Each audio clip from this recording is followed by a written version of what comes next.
កន្លែងកំសាន្តល្បីៗនៅប្រទេសកម្ពុ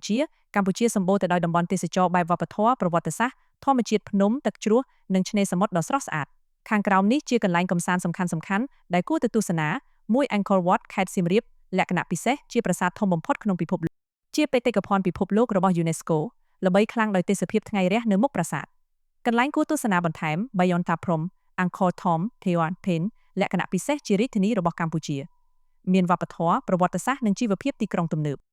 កន្លែងល្បីៗ Royal Palace Wat Phnom National Museum of Cambodia មាត់ទន្លេនិងកោះពេជ្រ Koh Loi Mau Pho Rong លក្ខណៈពិសេសឆ្នេរខ្សាច់សស្អាតនិងទឹកសមុទ្រថ្លាស័ក្តិសមសម្រាប់ហែលទឹកមុជទឹកនិងសម្រាកលំហែកាយ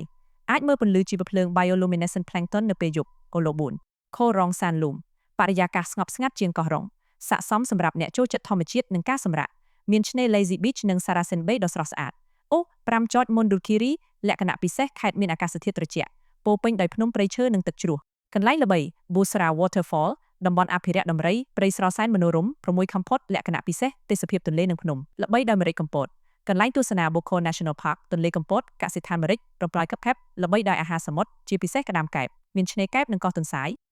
អាកាសធាតុស្រស់ស្រាយនិងស្ងប់ស្ងាត់ Opirix Brasdarati លក្ខណៈពិសេសស្ថាបត្យកម្មបែបបារាំងជិះរថភ្លើងឫស្សី Nori មើលហ្វូងប្រជៀវហោះចេញពីភ្នំសំពៅពេលល្ងាចអូ9 Prahatanakiri មានបឹងយ៉ាក់ឡោមដែលជាបឹងភ្នំភ្លើងទេសភាពធម្មជាតិនិងវប្បធម៌ជនជាតិដើមភាគតិចស័ក្តិសមសម្រាប់ការផ្សងព្រេង